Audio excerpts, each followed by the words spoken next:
All right, and I can't talk about Avengers because, and neither can you, because we're still under embargo as we're recording this. Yes. But, We've already said too much.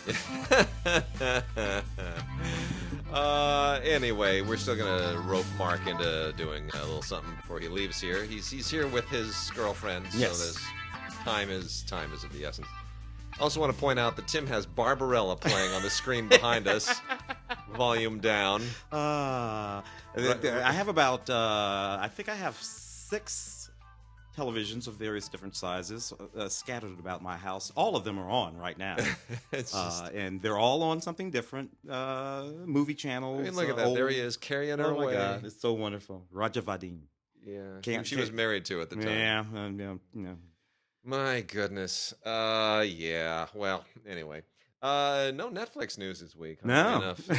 It's a new beginning for us. But a lot of other interesting things are obviously in the works. Cannes Film Festival is coming up very soon. Yeah. So we will see what happens there. I suppose that's the Netflix news, that no Netflix films will be there. Old news at this point, but nevertheless still news. Yeah. Well, it's interesting. I mean, we're going to have I think like we said last week, in 10 years, this business is going to look entirely different, and it's going to happen in leaps and bounds. So it's going to be very interesting to see what happens by the end of this year. I'm still trying to get hold of the people at Movies Anywhere to give me some more answers. But I think what I talked about last week too is probably the reason why they're so mum. Because I think all of that I think Movies Anywhere is going to get roped into the whole Disney ecosystem. I think into the broader Disney ecosystem, and I think that's going to be part of their Netflix killer or their attempt at it. Wondering what that's going to be priced. What do you think that'll be priced? Do you think it'll be it has to be. I mean, they're going to. It has to live within that zone of Netflix, Hulu, whatever it is that Amazon Prime divides out to. But it's not going to be less than Netflix. It's going to be a little more. I'm going to say their feeling is if you want access to, Snow White and Frozen and Beauty and the Beast on tap, we're going to make you pay $12.99. See, it's funny because don't forget when a homie who runs Netflix tried to do that tiered pricing thing, and how that came back to hurt him deeply. That almost did that company in. Yeah. And so I don't think there's very much elasticity in the price points for these things. Yeah. My wallet breaks at $9.99. Seriously, if it's more than $9.99, I reflexively will not do it. Yeah. I hear you. It's $6.99, I will almost do anything. $4.99, I will do anything. Which, by the way, if they're listing, sometimes going the other way is the smart thing to do. Yeah. And I know the numbers. $12.99. You do that. You count the number of people who buy the service. You make X number of $1 billion. If you do something like $6.99, and suddenly now you get me, because you're going to lose me at $12.99. Disney never goes that direction. Never goes that direction. They never go that direction. But they would get me, and I just think that some of these companies should think about it like that. If we go the other way, how many more people will we get? But everything they do what they do. Yep. Well, anyway, we have a giveaway this week. We've got a little bit of listener mail, and we will get to all of that in time. But first, right out of the gate, I'm going to touch on some anime. And we're going to start off with Mary and the Witch's Flower. Oh, so good. Which does not come to us from an anime house. This comes to us from Universal.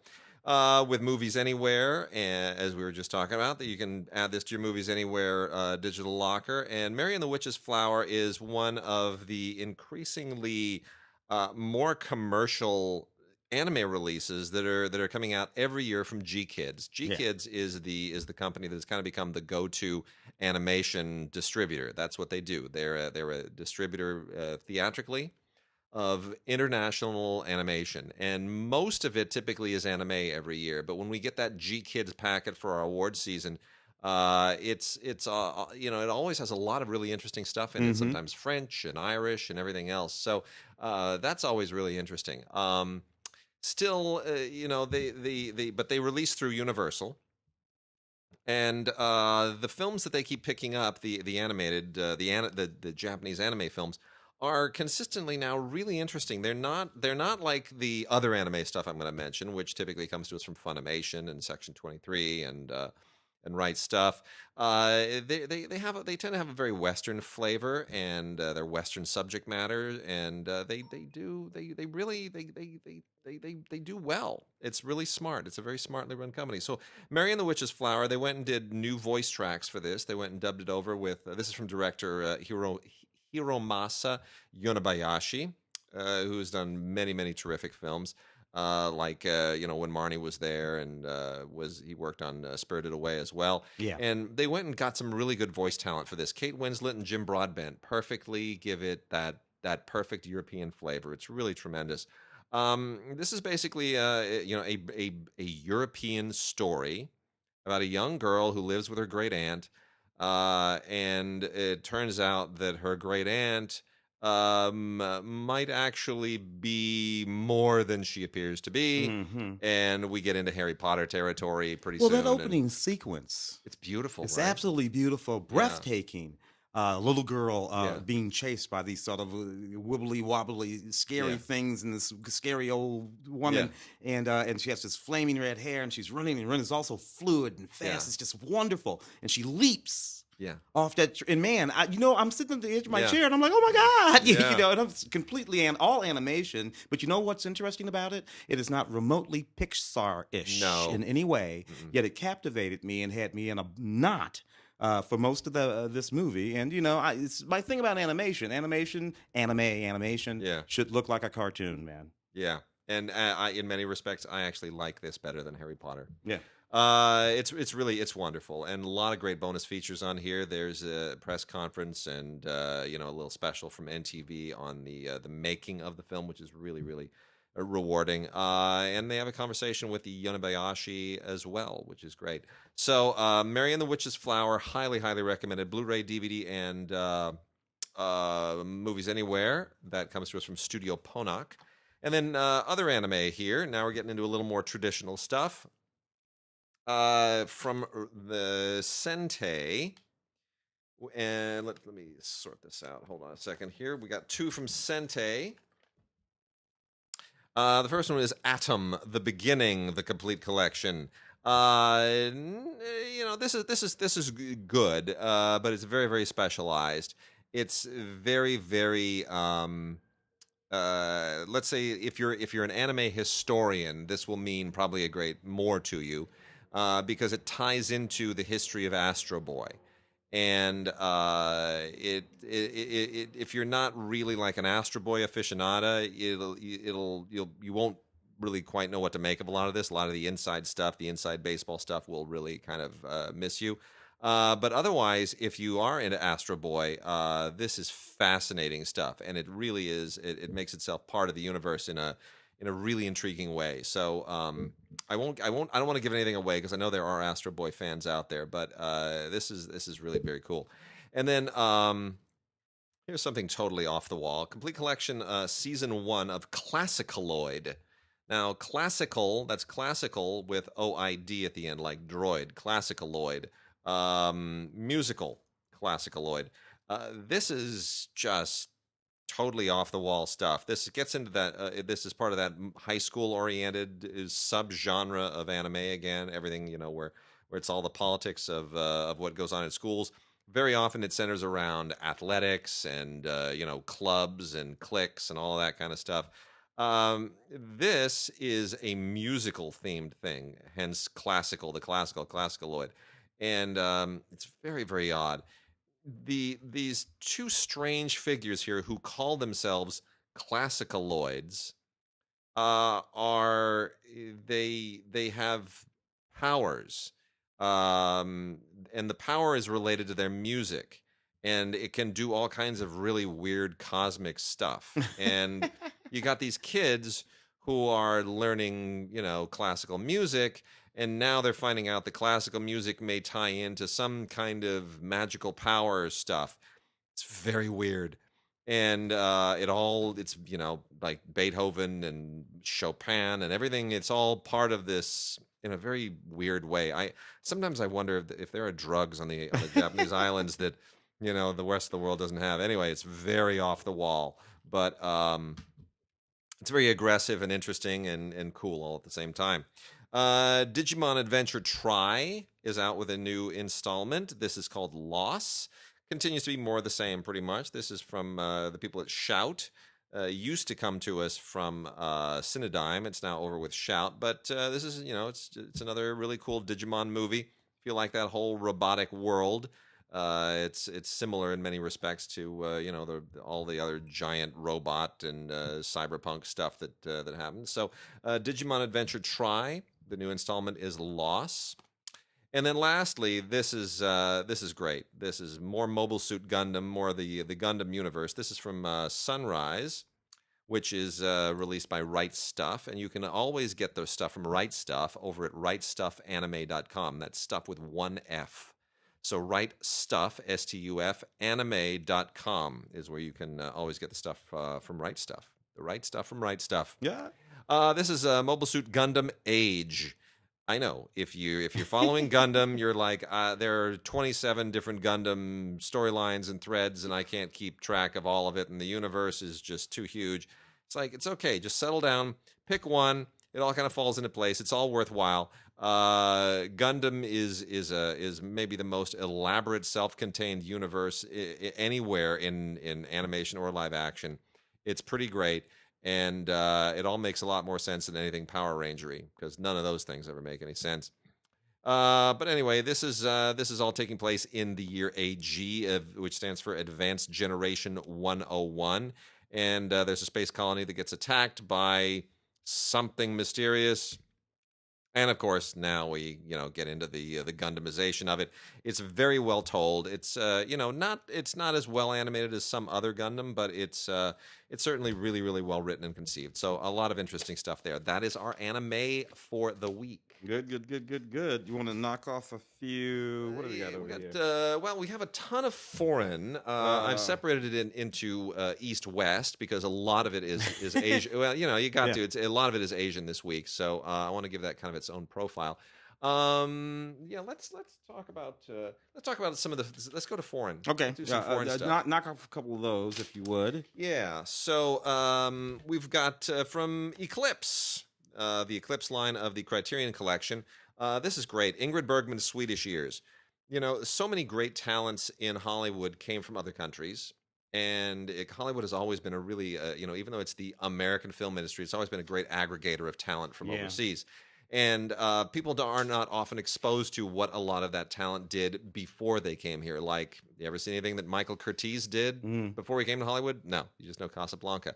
Anybody ever seen those Billy Wilder movies that he did in Germany? Well, Milos Forman just passed away, and most people haven't seen Fireman's Ball. No, they haven't. But they know, they know of it. Yeah, but he was a filmmaker before. Yes, he was.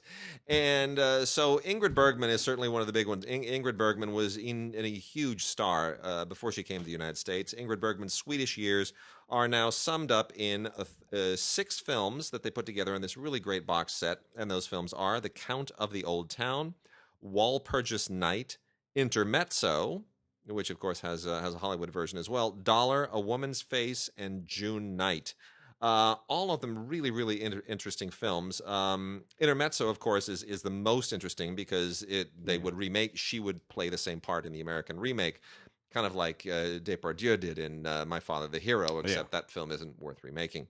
But Intermezzo, yes, the Hollywood version is splashier and probably better, but this one is really, really good too. It's still, a wonderful, wonderful film, and it's great to see her actually speaking in Swedish. My favorite of all of these is probably The Count of the Old Town, which was Bergman's first speaking role. And it's just it's a really really fun movie. She plays a chambermaid who is seduced by a jewel thief, and it's light and it's funny and it's fun and completely un-Swedish, because Swedish movies are usually about people just suffering in winter. There are very few Swedish movies that are actually fun. And this is one of them. It's very, very fun. Also, a great one here is A Woman's Face, which is a thriller, and June Night, which is kind of bit trashy melodrama in some ways, but all really good. Ingrid Bergman, Swedish Years from Eclipse, and a similarly great boxed set is Sacha Guitry, 4 films. Sacha Guitry, was a filmmaker that was introduced to me in film school. Oddly enough, Yeah. I was not familiar with Sacha Guitry necessarily until I took my European cinema class, and we were introduced to a filmmaker who's basically a contemporary of Renoir, Mm-hmm. but who didn't make the big heavy films like Renoir made. Renoir made, intense heavy films. Sacha Guitry made wonderful light films, and they're clever, and it's kind of light comedy, and it's really great. He was a stage director and a playwright as well, and kind of brought all of that to the French cinema in the 1930s. And there are some just wonderful, wonderful Sacha Guitry films. The 4 films here are not necessarily his best, but they're all really, really good. There's the New Testament, My Father Was Right, Let's Make a Dream, and then Let's Go Up the Champs-Élysées. And that last one is probably the best of this. Let's Go Up the Champs-Élysées is, essentially the history of the Champs Elysees with Guitry acting in the film as well. It's it's all of these are based on theatrical things that he did. They're all based on stage productions that he did previously, but they're all wonderful, and there are some great extras on here. This is from Arrow Academy. And maybe the best thing on here are the interviews that they have with Francis Weber and Pascal Thomas, who talk about why Guitry was important and how he influenced many generations of filmmakers. And anything Francis Weber has to say is worth paying attention to. There's also a new introduction from Jeannette Vincendo, who is an expert on French film, and a 60-page booklet with lots of great essays and pictures and all kinds of fun stuff. So, Sacha Guitry, 4 films, 1936 to 1938, from Arrow Academy. For any French film buff, you're absolutely gonna just have a heyday with that. From Criterion, as long as we're on the elite line here, The Color of Pomegranates. Now, Oh my God, that hopefully, sounds so wonderful. isn't it great? Here's the thing about the Color of Pomegranates. This was previously not a Criterion release. This was previously part of the Films of Sergei Parajanov box set from Kino that was released 10 years ago. Hmm. And that has been kind of a holy grail for a lot of people because Sergei Parajanov is a very difficult filmmaker to see his movies. Parajanov's films are primarily they focus very heavily on Armenian culture, and they're kind of on the fringe of a particular class of Russian slash Soviet cinema from the 60s and the 70s. And The Color of Pomegranates is maybe the most famous of his films. So I'm thrilled that Criterion has this. I am hoping that at some point they get to the others, which from that box set, which are Shadows of Forgotten Ancestors, The Legend of Surum Fortress, which is great, and Ashik Kerib. Those are the other films. But The Color of Pomegranates is the one that most people typically know. It's 78 minutes long. It's a breezy watch in a lot of different languages from the region, from the Caucasus, and it's just absolutely beautiful. It all takes place. It centers around a troubadour by the name of Sayat Nova in the 18th century, and kind of profiles and then follows his troubadour journeys. Anyway, it's really a much more I don't want to say it's surrealistic. It's more poetic. It's almost Hmm. more, I don't want to even say it's magical realism, but it is a much more poetic film than what you get from that era. And it ran into all kinds of trouble with the Soviet authorities. And so anyway, a lot of different cuts have existed. This is the one that they claim is closest to his original cut.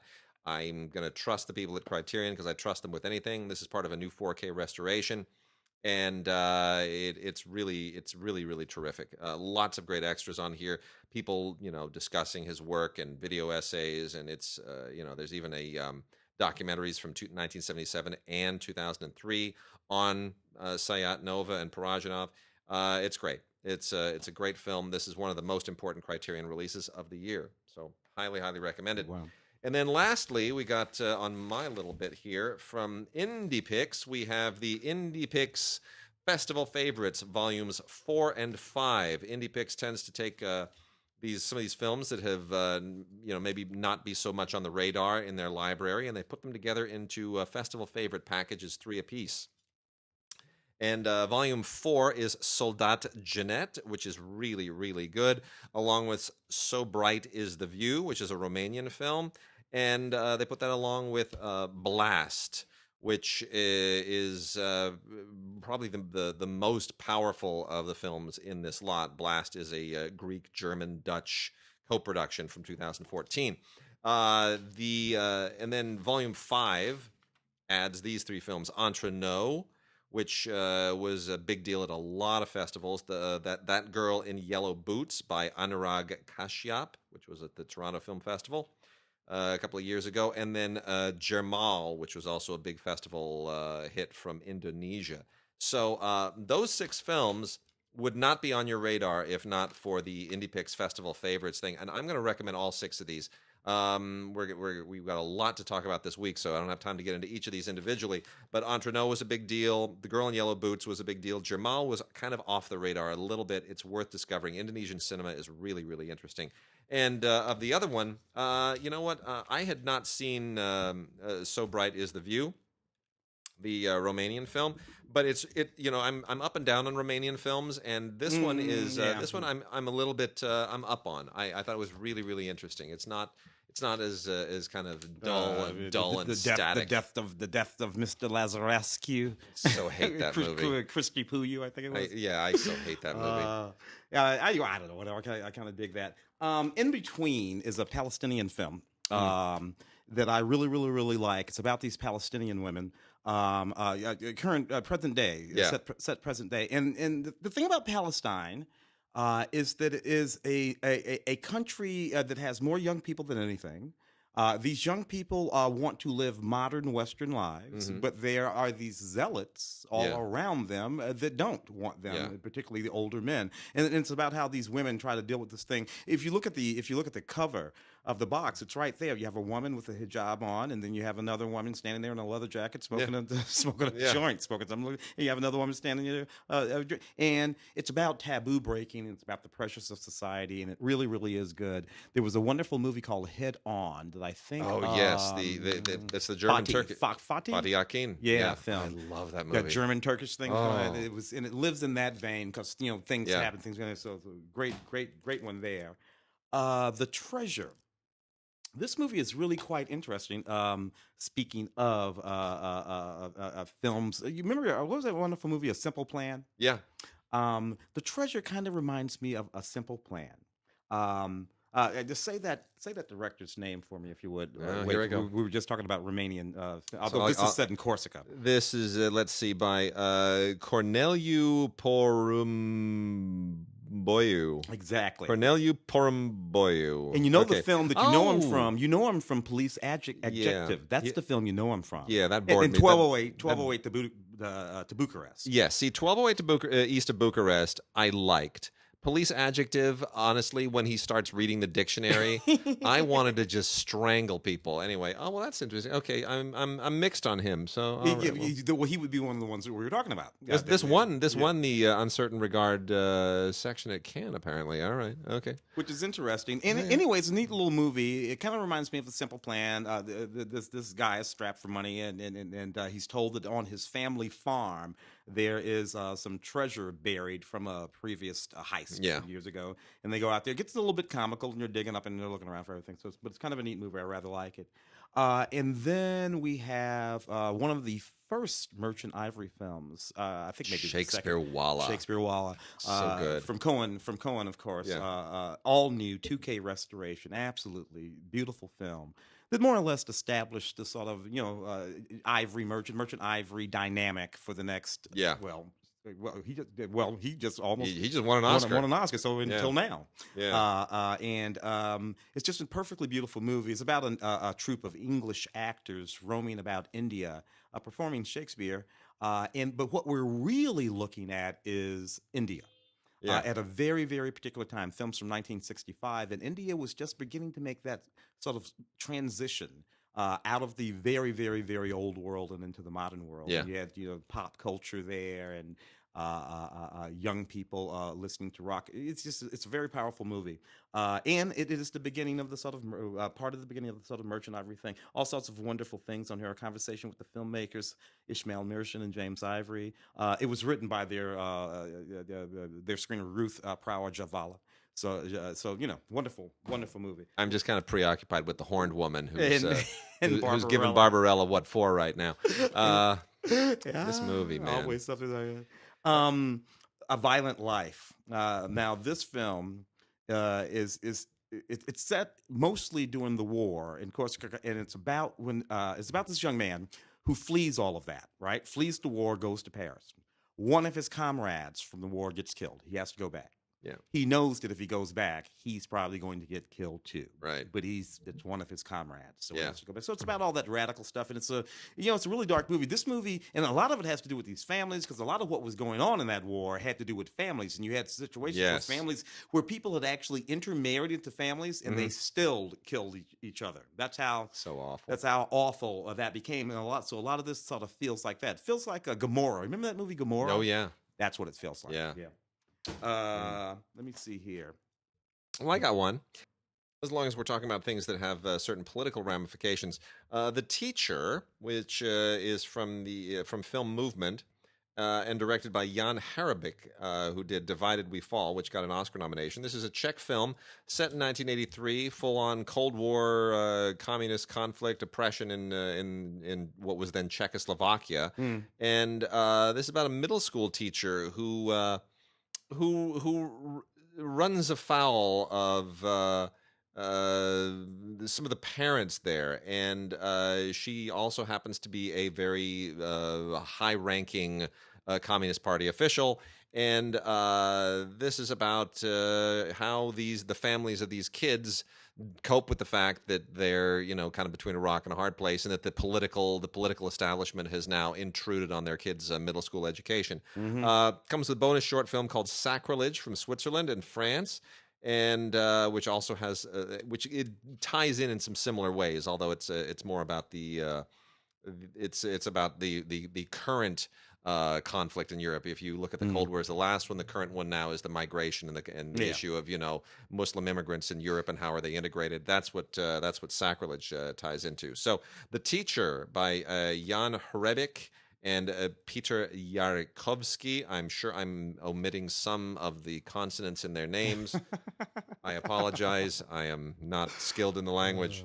I got Bad Lucky Goat here, which is a really, really good little Colombian film by Samir Overos, who made this wonderful little movie called Olga about 2 or 3 years ago. Yeah. This movie is so neat. It's about these two young teenage Colombian, their brother and sister. And they're supposed to go pick up this tourist who's going to be staying at their house, and they take their father's truck to go do it. But they accidentally kill this goat. It's supposed to be a lucky goat. That's the title, Bad Lucky Goat. Anyway, they kill this goat. And the whole movie is about how they have to it's almost Ferris Bueller's Day Off, right? Yeah. They have to try to get that, they have to reconcile for killing the goat, for one thing. They got to get that truck fixed, and they got to pick up that tourist, and they got to get it all done, and their father cannot find out. It is just so funny.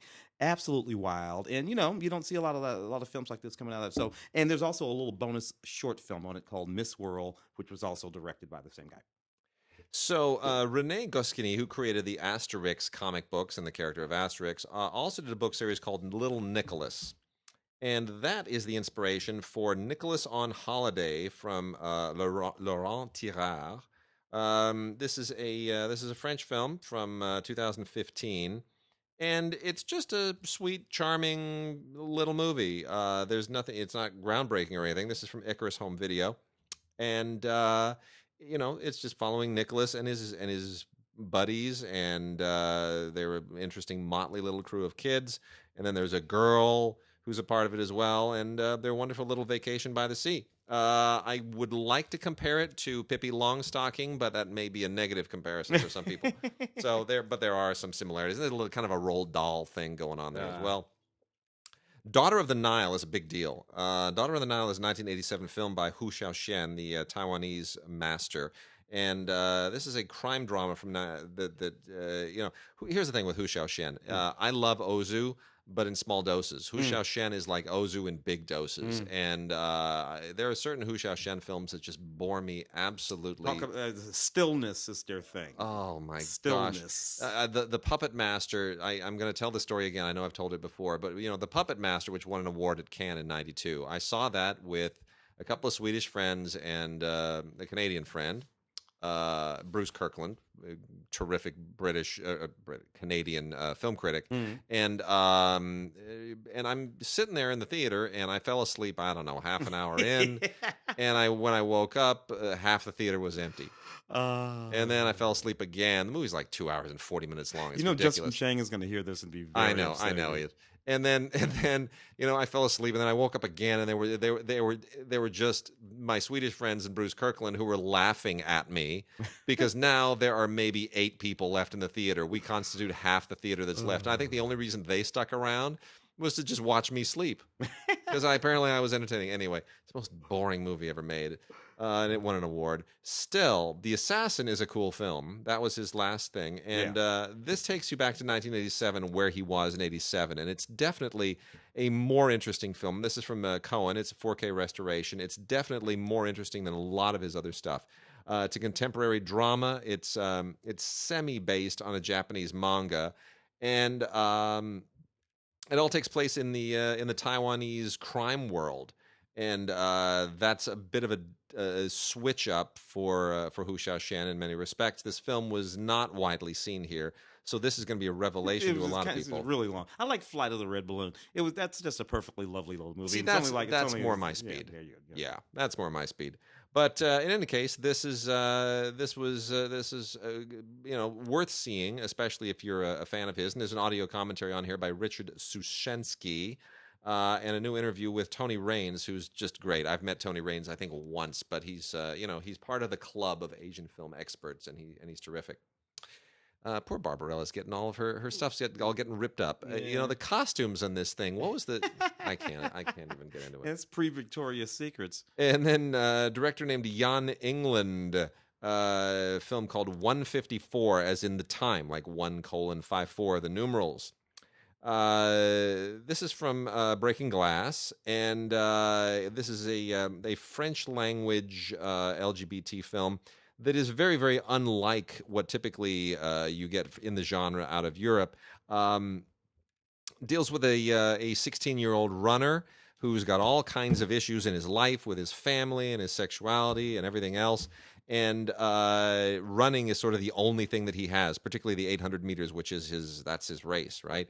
And it's about how running is his therapy, and how it takes him to some kind of resolution with all of these other things that are going on in his life. So it's even though nominally we could say it's an LGBT film, I don't want people to necessarily put it into that as a specialty division, like faith based or any of the rest of these tend to sort of become genre ghettos in some respect. Exactly. It's not always fair. It's not always fair, and certainly this film transcends that. So I would recommend that. What are we gonna do? Let's. Where are we at now? Got new, got TV. Let's do new. Let's do new. A couple of new. One that's fun anyway to do. That's new. It's fun. It's fun to call it new because it's a Tremors movie. Yeah. And here's the thing about the Tremors movie. First Tremors movie, with Kevin Bacon and Fred Ward, 1990. Yeah. Since then, there have been many more Tremors movies. Let me see if I can get this up here. Tremors. I lost track about a decade ago. We got the one that I have in hand is Tremors: A Cold Day in Hell. Yeah. And it's always funny to see which one of the old cast will show up. Yeah. Usually it's Michael Gross. Yeah. Usually. Right. But every now and then Kevin Bacon will show up too. Anyway, 1990 was the first Tremors. 96, Tremors 2, Aftershocks. 2001, Tremors 3, Back to Perfection. I actually like that movie. 2000. And there was a 2003 Tremors television series that didn't last very long. Kevin Bacon was actually in that. 2004, Tremors 4, The Legend Begins, which is an interesting title for a movie, of which it is the fourth. And then we skip on up to 2015 for some reason. I don't know why they didn't make one between 2004 and 2015. But Tremors 5, Bloodlines, which did not star Michael Gross or Kevin Bacon or Fred Ward or anybody in other movies. Just completely Now we got ourselves Michael Gross and Jamie Kennedy in Tremors, A Cold Day in Hell. Michael Gross is back. They should have put that on the box. Michael Gross is back. It's set in Canada. It's absolutely ludicrous. I will admit that Tremors was just one of my favorite movies of that and The Thing. Tremors and The Thing. Those are the two. Those are my 1-2 of that dynamic from back in the day. This is a lot of fun. A lot of a few bonus features on here. Making of Tremors, A Cold Day in Hell, Anatomy of a Scene, blah, blah, blah, that kind of stuff. Kaleidoscope. Yeah. Toby Jones. In sort of a twisted thriller about a man, middle-aged man, Toby Jones, and his very odd relationship with his mother. It's actually a pretty good movie. And it's really sharp. Toby Jones can play diabolical little guys quite well. He's in Wayward Pines, which is his television show. Yeah. I remember Wayward Pines. Yeah. And he's quite good in that kind of stuff. Anyway, bonus features include behind-the-scenes stuff and some featurettes and a little bit more. Kaleidoscope. The Followers is one of these sort of modern movies, or movies that look at modern culture and try to find something horrifying in it. Yeah, which is easy, by the way. That's like super easy. This one has a sort of social media couple that's famous in social media. Yeah, and they go out camping to do something, and then now a stalker illustrates for them how easy it is to be found no matter where you go if you use social media too much. They use it every day. He finds them and terrifies them. It's actually, kind of a creepy film, but it's trying to make that point that these movies always try to make. Oh, be careful of your social media. Maya the Bee movie, Maya the Bee 2, Honey Games. This is just the cutest little movie. Why would they make a sequel for that? Why do you Did the first one make any money? No, must have. Does Hero? No. Oh no, not Maya the Bee. No, won't do it. She wants to squash bees right now. It's not a good thing. She'll be taking her little fly swatter and smacking it at the TV. That's kind of cute. Anyway, whatever. I suppose there's some kids someplace somewhere who might like it. There is a featurette on it, The Making of Maya the Bee 2. So I'm going to move to some listener mail right now. I got a really, really good one in from Jason Lair, who asked us. He said, I've heard you guys refer to some films as programmers, and producer Linda Obst refers to some films as platformers. She said, studios are no longer in the platforming business. Would you please explain these terms and whether they are relevant in the movie ecosystem we have today? Thanks for continuing the podcast. So here's the way that breaks down. Programmers, back in the day when they had A movies and B movies, when the studios were making top flight movies with movie stars that were, Bette Davis, Humphrey Bogart, that was your A movie. And it would appear typically on a double bill throughout the country. And the second movie on that double bill is something that, is a B movie. It was made quickly. It was usually some kind of a genre thing, a gangster thing, or whatever it would be. Film noir were always those movies. Yeah, it was a second tier thing, and that's what we mean when we talk about B movies. We're not talking about quality B. We're talking about they're the second film. I mean, kind of the same thing, but it means there was the A movie, which was the first one on the bill, and the B movie. Programmers kind of split the difference. Programmers were movies that platformers. Well, platformers are different.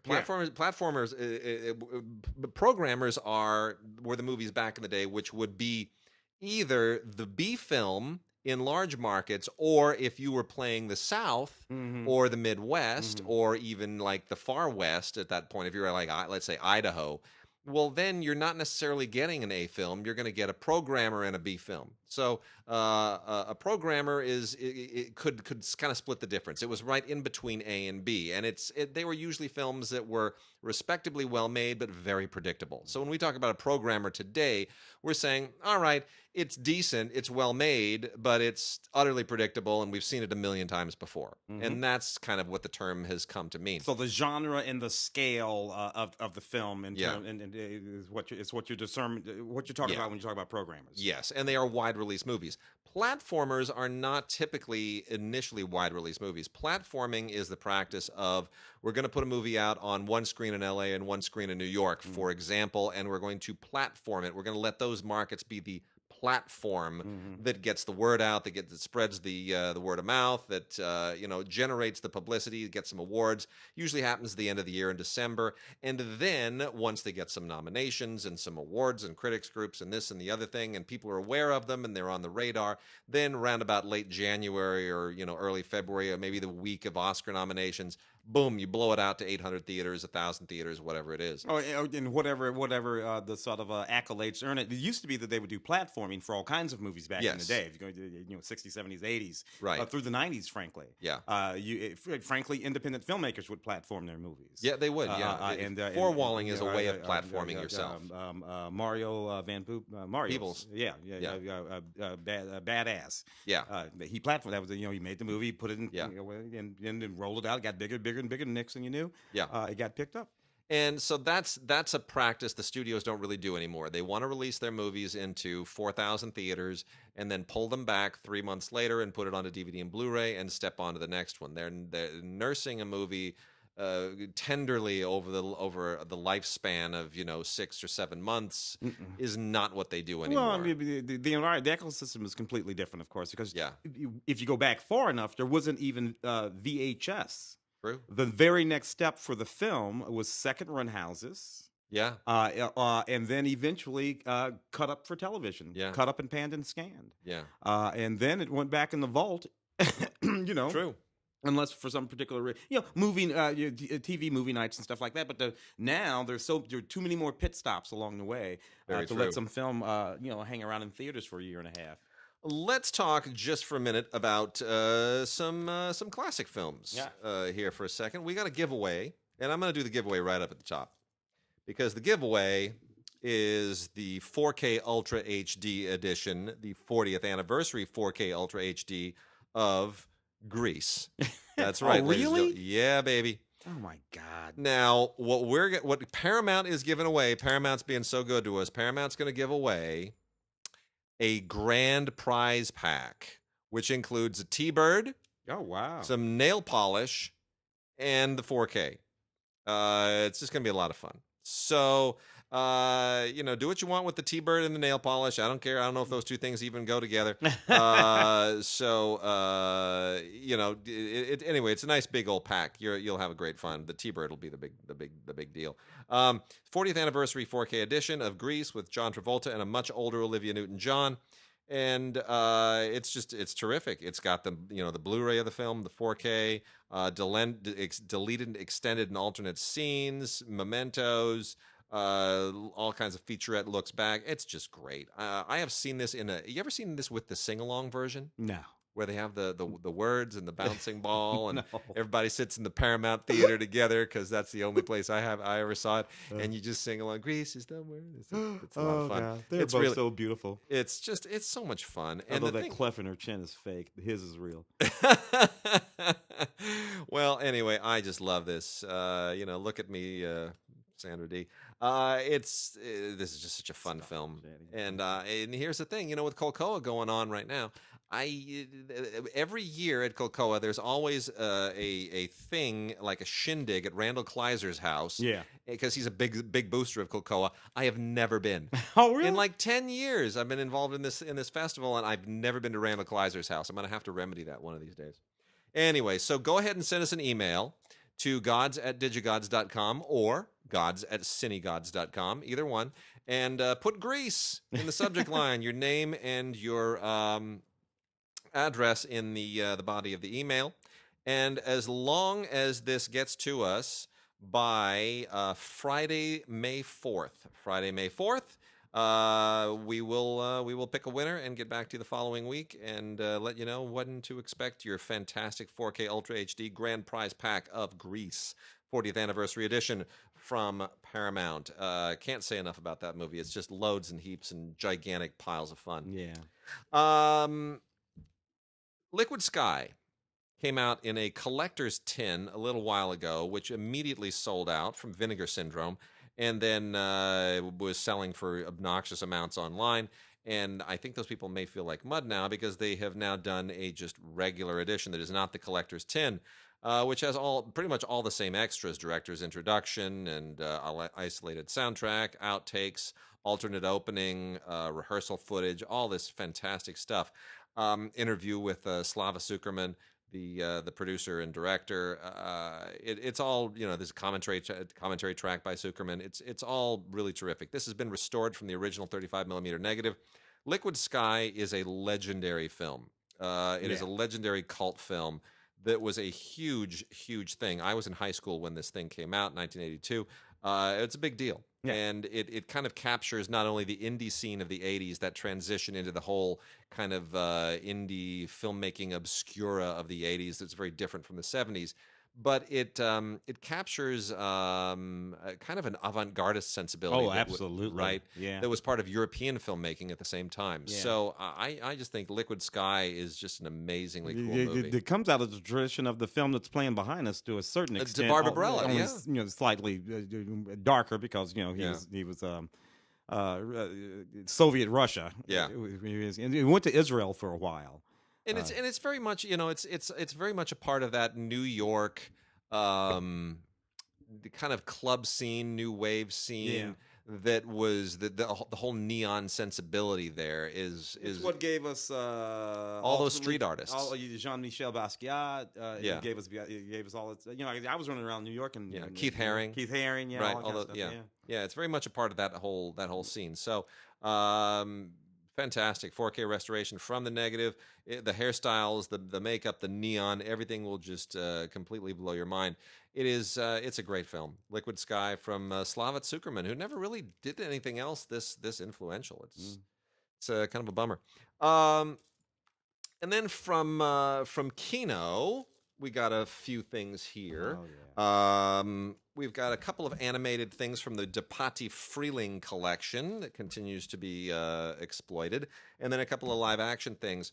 The Depatie Freling titles are The Dogfather, which is like my least favorite of the Depatie Freling things.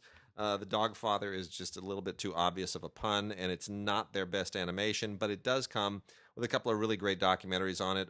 Chips Off the Old Blockbusters and Tales of Production and Production Overload. Those are both interesting. There are also audio commentaries on here from Mark Arnold and Jerry Beck and Greg Ford, along with cartoon writer William Hohauser.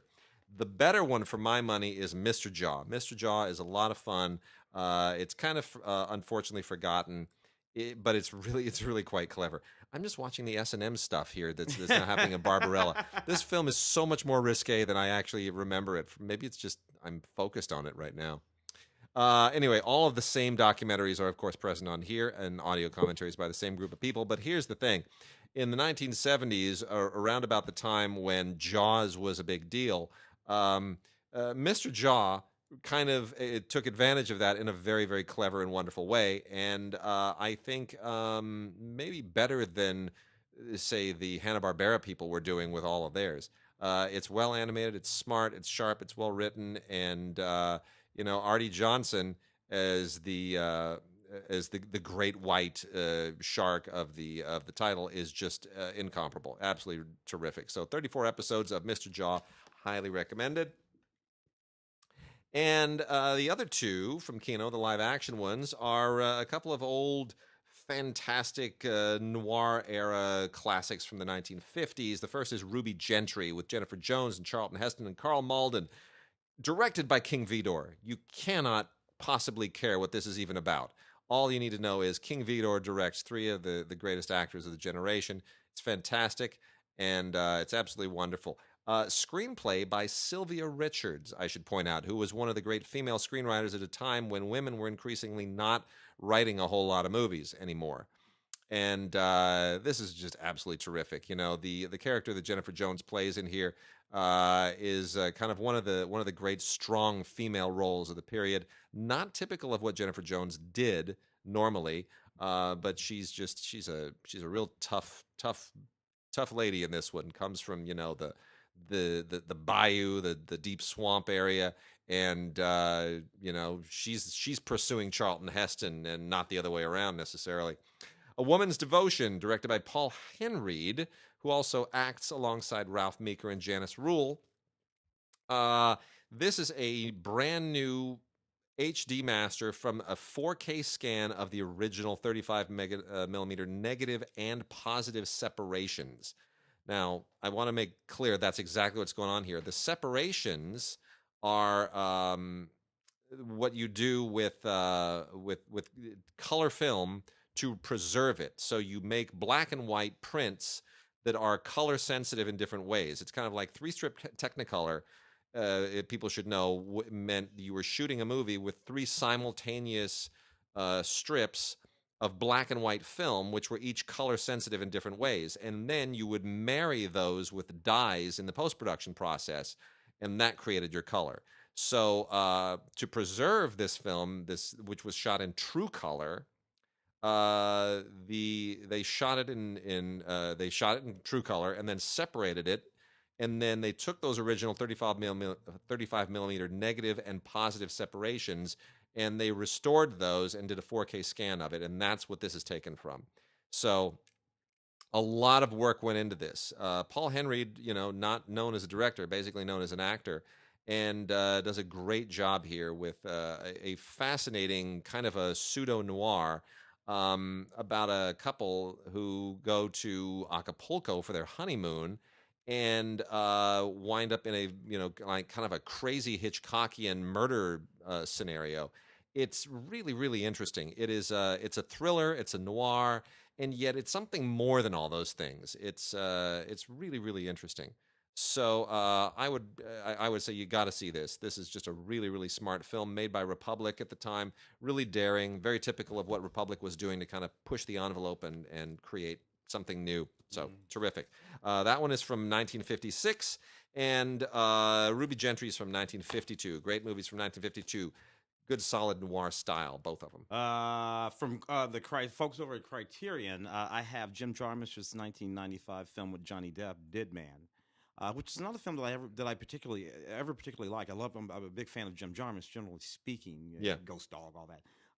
This film is more interesting than it is good. Basically, it's about a guy who's been shot, and he's dying through the whole film, and he ends up out in the West with this Indian, Native American, called Nobody.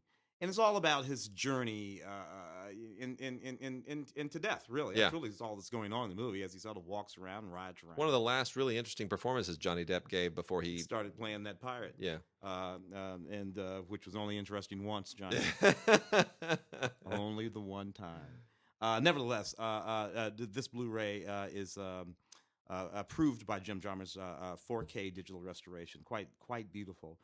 And all kinds of neat things here on this Criterion Collection DVD. The other one from Criterion Collection is Sofia Coppola's Virgin Suicides. Her debut. Yeah. Her debut. I think we knew she was something special already at this time. This marked her as a director separate and apart from her father. Yes, it did. That was self-assured. From a Jeffrey Eugenides, how do you say his name? The novelist. I mess it up all the time. But it's from this novel, and it's about these sisters in 1974 in Detroit, in this well-to-do neighborhood. And I love this movie because it's told from the perspective of these 3 or 4 boys. I think it was 3 boys. And this movie gave us Josh Hartnett. This movie gave us, Kirsten Dunst. Well, Kirsten Dunst actually. It established her as something as a grown-up. After the Interview with a Vampire. Sort of thing. And it's just really a heartbreaking movie about this thing that happens in this family in 1974. These lovely sisters. And James Woods and Kathleen Turner play their father, and he's very strict and very sort of religious, and it's I suppose what happens is in the title, the Virgin Suicides, and it's just sort of heartbreaking. And it was really, really beautifully shot. Criterion Collection, 1999. And then let's see, we got some TV, and I'm going to do some of the Asian theme stuff. I probably should have put the Hu Xiaoshen thing into this pile, but I'm going to dive into this. We got some cool Asian titles here. From Arrow Video, Seijun Suzuki, The Early Years, Volume 2, Border Crossings, the crime and action movies. So Seijun Suzuki, part of a class of Japanese filmmakers that are not new wave. Mm-hmm. They're not really breaking any new ground in the art of cinema, But what they are is they're really dipping their toes into genre films in a really interesting and invigorating way. My personal favorite is Kinji Fukasaku, who I think is the all-time class master as far as Yakuza movies go. But Seijun Suzuki, really in the same class as far as dealing with those subject matters in Japanese cinema. Suzuki, also a huge influence on Quentin Tarantino. Kill Bill Part 1 has a lot of just raging homages to Suzuki, you know, that all that silhouetted stuff against the neon. That's really all kind of stylistic. Those are stylistic imprimaturs that he came up with. So anyway, in the 1950s and 60s, he made a number of really, really legendary crime films, and these are the ones included here are 8 Hours of Terror from 1957. The Sleeping Beast Within from 1960, Smashing the O-Line from 1960, and the last two are Tokyo Nights 1961, and the same year, The Man with a Shotgun. You know, these are really, really fascinating movies. One of which is fascinating because it takes place in the Chinatown in Yokohama, and I'm thinking, a Japanese city has a Chinatown? I didn't know that. That's news to me. That's kind of fascinating, given the rivalry between the two countries historically. That little invasion. Is there like a little Tokyo somewhere in Shanghai? Nanking. Nanking, that wouldn't fly very well. So anyway, these are really, really interesting. And then you know, Man with a Shotgun is interesting because it's technically considered a Japanese Western.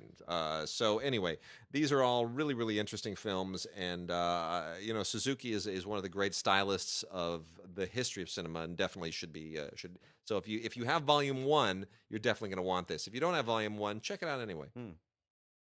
The Woman Who Left is by a Filipino filmmaker named Lav Diaz. This won the Gold Lion at the 73rd Berlin Film Festival, and it's a bit of a big deal. It's a little. I mean, if you aren't familiar with Philippine history, it might be a little bit much to sort of wrap yourself around, because this takes place over many, many, many, many years, and deals with incidents and events and characters that sort of connect to things that are probably more meaningful if you're a Filipino than not. But there's a sort of an epic Russian sensibility to it that is really, really interesting. And Filipino cinema is not typically renowned around the world. There are a number of Filipino filmmakers who are really emerging.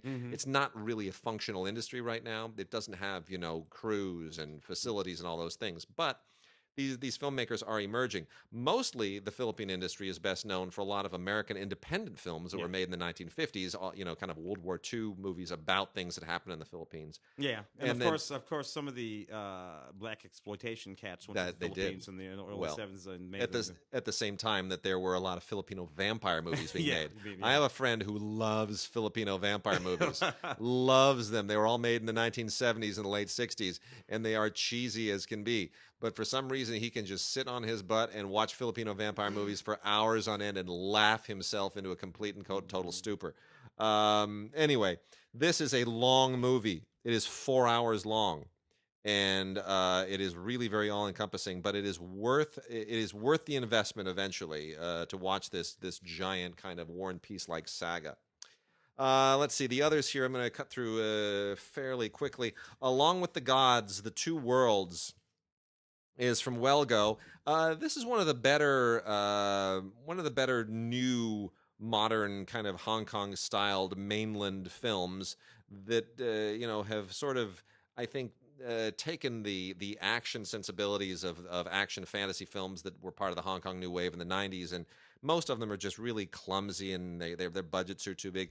This is actually a lot better. This is in those same sensibilities, but I enjoyed it a lot more. It's it's basically about a firefighter who goes to the netherworld, the afterlife, whatever you want to call it, and has to sort of go through a Shaolin kind of test in order to come back to the earth. It's an interesting idea, and it's really executed with a lot of panache and artistry. Along with the Gods, The Two Worlds. That's on Blu-ray from Welgo.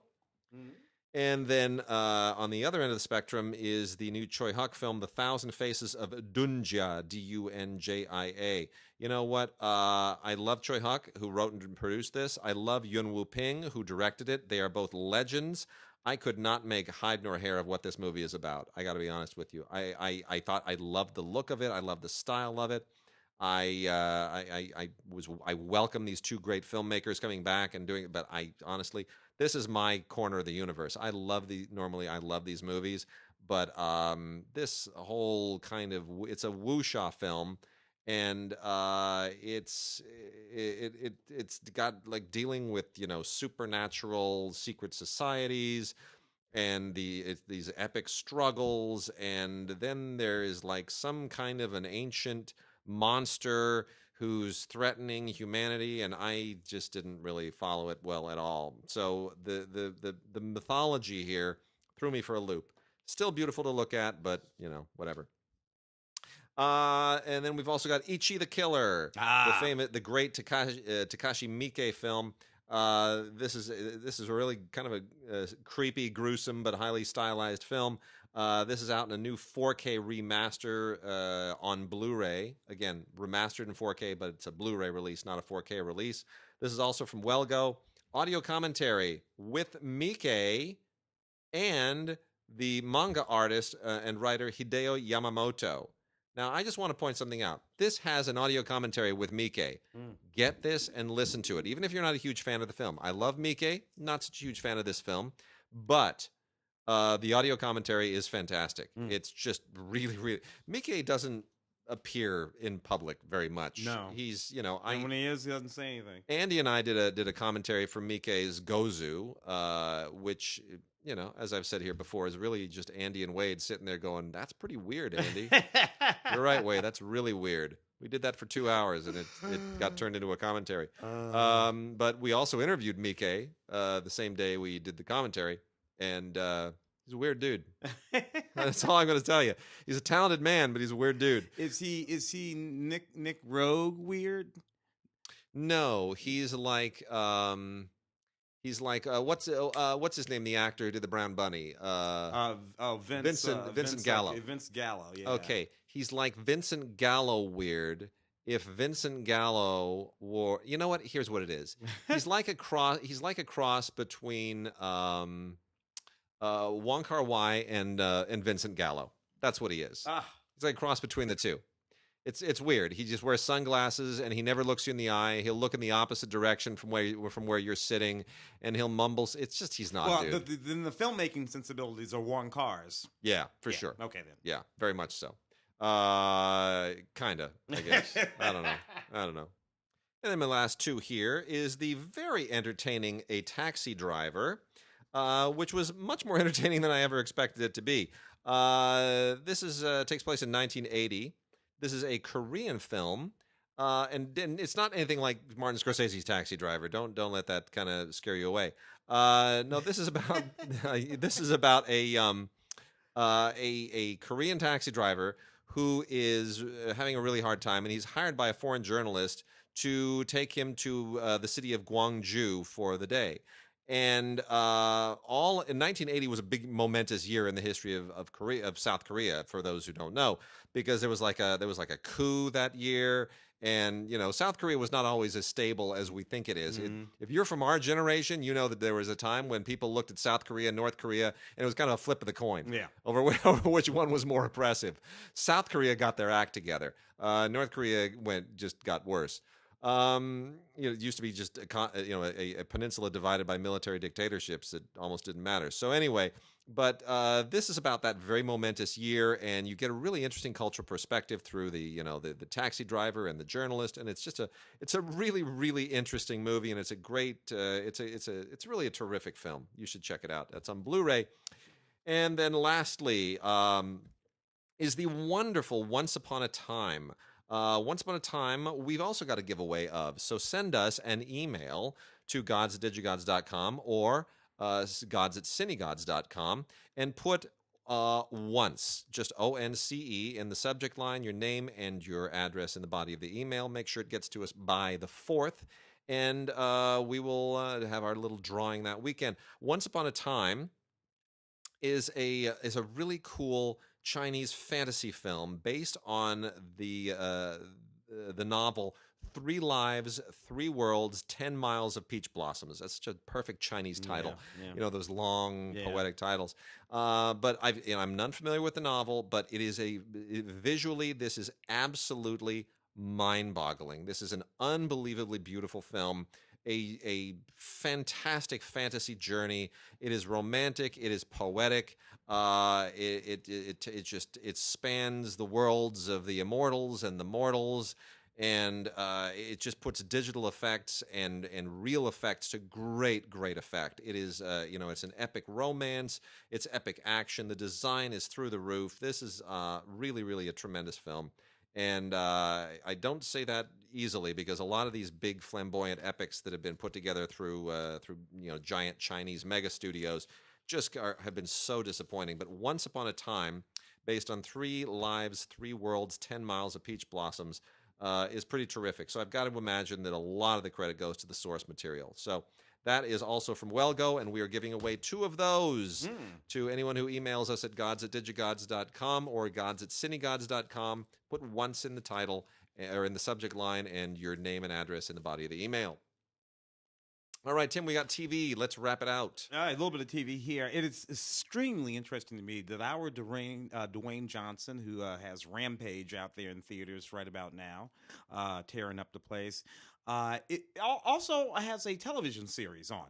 And, and it has for 3 seasons. It's interesting that he can maintain. I mean, it's a cable series that he can maintain movie stardom while being on a television show. So I have the 3rd season of Ballers right here. And executive produced by Mark Wahlberg and the guys from that Entourage series. What's interesting is this show and Entourage are the same show. Yeah, they kind of are. One is set in sports, and the other one is set in the movie business. And you got, you have Dwayne Johnson. He plays this former baller who is now a high profile agent. Has gone through some issues. This season is about him getting himself together. And coming out of rehab. And how does he have time for all this? Dude, it's like an amazing thing. Well, he must have all the energy in the world. And you know what else he spent some time doing? Working out. Yeah. I'm pretty sure he spends a little time in the gym. Was that a cell phone commercial, that Super Bowl commercial where he's doing like 850 different things and he's tossing the stuff around, he's grabbing his phone, he's getting on the helicopter and he's doing this and he's doing that, and then he walks in and he shoots a commercial, and it's like, that's not far off. It can't be that far off. Dude, anyway. He made $57 million last year, and he didn't make it off of just investing. He made it working. He worked. That's $57 million in salary, doing jobs. It's interesting because right now I would have thought that would have been Vin Diesel. Vin Diesel's done fine and still doing fine. Yeah. But Dwayne seems to have taken that hardest working man in showbiz. I tip my hat to him. He is awesome. Top of it. So Ballers, complete 3rd season. Genius was a really neat series. So beautifully shot. I like it. Jeffrey Rush plays the older Albert Einstein in this movie.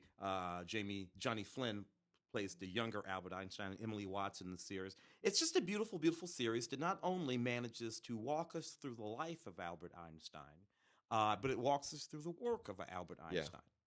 And sort of explains it as it goes, and it uses all sorts of little tricks and gimmicks they can do now to do it. And just a really, really neat thing. And from National Geographic, so it's one of those things. It's kind of it's a movie, but it's a movie with an intention. And a sort of documentarian's set of concerns. For this set from National Geographic, Dear Murderer, Series 1. What's most interesting about this series, this is from New Zealand, now in New Zealand, is that it's about this guy who's a real guy. It's based on a true guy, a guy named Mike Bungay. Who is just this hard knocks guy who came up rough, and then on a flip of a coin decides to go to law school. This is in the 60s or something like that, and becomes a lawyer, and becomes a very high-powered lawyer, and mostly sort of represents murderers. And spies and people who have done all kinds of wacky things, and it's sort of it's an interesting life. This guy's actual life, and it's played out in this series here. 5 episodes on 2 discs here. Not much by way of special features. The Child in Time, it was aired on Masterpiece on PBS. This is a British drama. With Benedict Cumberbatch and Kelly MacDonald, both of them just really being terrific. You know, it's funny because he's Doctor Who now, he's Doctor Sherlock. Strange. Doctor Strange. He's Doctor Strange. He's Doctor Strange, Sherlock. and he's Sherlock, and he still has time to do this. Doctor Who's a girl. Yeah, Doctor Who's a girl now. Getting my doctors confused. Anyway, this is based on an Ian McEwan novel, and it's really beautiful and lyrical and crushing, crushing. It's devastating, right? Guy who his daughter's gone missing, and he's sort of his wife has left him, and his life is falling apart, and he's trying to put it all back together again, and it's just beautiful and beautifully made. Directed by Julian Farino, who I guarantee you is going to start doing features sometime soon. Yeah. Outlander, season 3. I like this series quite a lot. It's about this combat nurse during World War II. She's married. Yep. And in some bizarre way, she gets flung back in time to like 1740, whatever it is. Yeah.